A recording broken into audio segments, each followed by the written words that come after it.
اللهم أنت ربي لا إله إلا أنت عليك توكلت وأنت رب العرش الكريم ما شاء الله كان وما لم يشأ لم يكن ولا حول ولا قوة إلا بالله العلي العظيم أعلم أن الله على كل شيء قدير وأعلم أن الله قد أحاط بكل شيء علما اللهم إني أعوذ بك من شر نفسي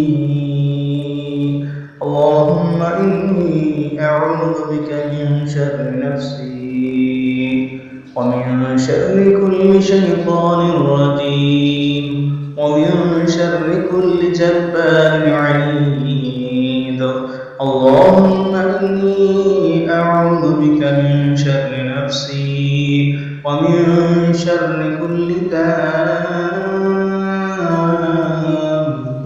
أنت آخذ بناصيتها إن ربي على صراط مستقيم بسم الله الرحمن الرحيم بسم الله على نفسي وديني بسم الله على أهلي ومالي وولدي بسم الله على ما أعطاني الله ربي لا أشرك به شيئا الله أكبر الله أكبر الله أكبر وأعز وأجل وأعظم مما أخاف وأحذر عز جارك وجل ثناؤك ولا إله غيرك اللهم إني أعوذ بك من شر نفسي ومن شر كل شيطان رجيم اللهم إني أعوذ بك من شر نفسي ومن شر كل شيطان رجيم ومن شر كل جبار عنيد ومن كل شيطان رجيم ومن شر كل جبار عنيد فإن تولوا فقل حسبي الله فإن تولوا فقل حسبي الله لا إله إلا هو عليه توكلت وهو رب العرش العظيم بسم الله على نفسي وديني بسم الله على أهلي ومالي وولدي بسم الله على ما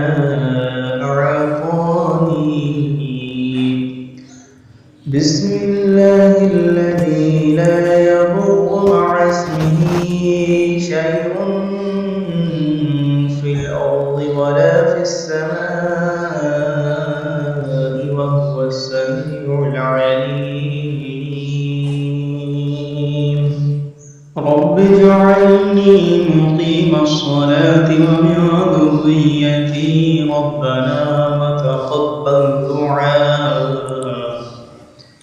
ربنا وتقبل دعاء ربنا وتقبل دعاء ربنا اغفر لي ولوالدي ربنا اغفر لي ولوالدي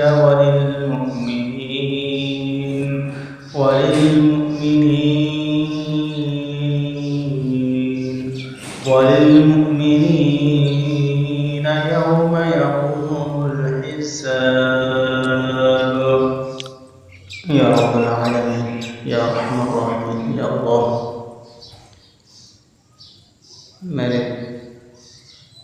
یا میرے اللہ تو ہم سب سے راضی ہو جائے، یا ارحم الراحمین، یا ارحم الراحمین، یا ارحم الراحمین۔ اللهم ربنا آتنا في الدنيا حسنة وفي الآخرة حسنة وقنا عذاب النار آمین۔ میرے ساتھ آپ بھی کلمہ شریف تشریف پڑھیں۔ لا الہ الا اللہ محمد رسول اللہ، لا الہ الا اللہ محمد رسول اللہ، لا الہ الا اللہ محمد رسول اللہ، صلی اللہ علیہ وآلہ وسلم، صلی اللہ علیہ وآلہ وسلم، صلی اللہ علیہ وآلہ وسلم۔ آپ نے پڑھ لیا ماشاءاللہ۔ اللہ تعالیٰ نے ہم کو اپنا کلام پڑھنے اور سننے کی توفیق عطا فرمائی۔ اللہ تعالیٰ جس پر رحمت کی نگاہ سے دیکھتے ہیں اس کو اپنی بات کرنے اور سننے کی توفیق عطا فرماتے ہیں۔ یہ دنیا عارضی ہے، ہم سے پہلے کتنے آئے اس دنیا سے چلے گئے، ہم نے بھی ایک دن اس دنیا کو چھوڑ کے چلے جانا ہے۔ انسان کو کوشش کرنی چاہیے اس دنیا کے اندر رہ کر اپنے رب کو راضی کرے، اللہ کے حکم اور نبی کریم صلی اللہ علیہ وسلم کا طریقہ اپنائے، اسی میں کامیابی ہے دونوں جہنم کی۔ لیکن پہلے امتیں آئیں، نبی وقت میں جو نبی تھے آتے رہے، سمجھاتے رہے، اللہ کے عذاب سے ڈراتے رہے۔ جنہوں نے وقت کی نبی کی بات کو مانا وہ کامیاب ہو گئے، جنہوں نے نہیں مانا وہ ہمیشہ کے لیے ناکام ہو چکے۔ اس طرح جو سرکش ہو چکے، نافرمانی میں آگے بڑھ چکے، پھر اللہ تعالیٰ کو ان پر عذاب آیا، مختلف قسم کے عذاب آئے، ان پر مٹ گئے، ختم ہو چکے۔ کسی پر فرشتے نے چیخ مارے ہوئے کلیجے پھٹک چکے، کسی کی شکلیں تبدیل ہو چکی، بندر اور خنزیر بن چکے۔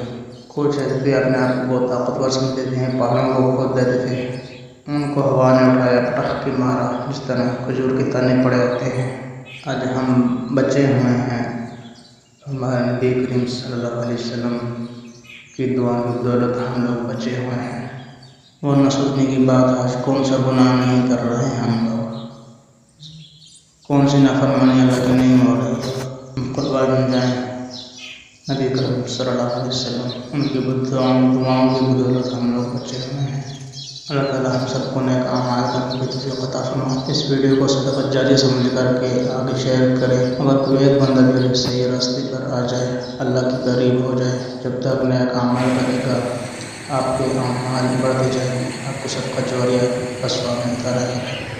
اللہ تعالیٰ ہم سب سے راضی ہو جائے۔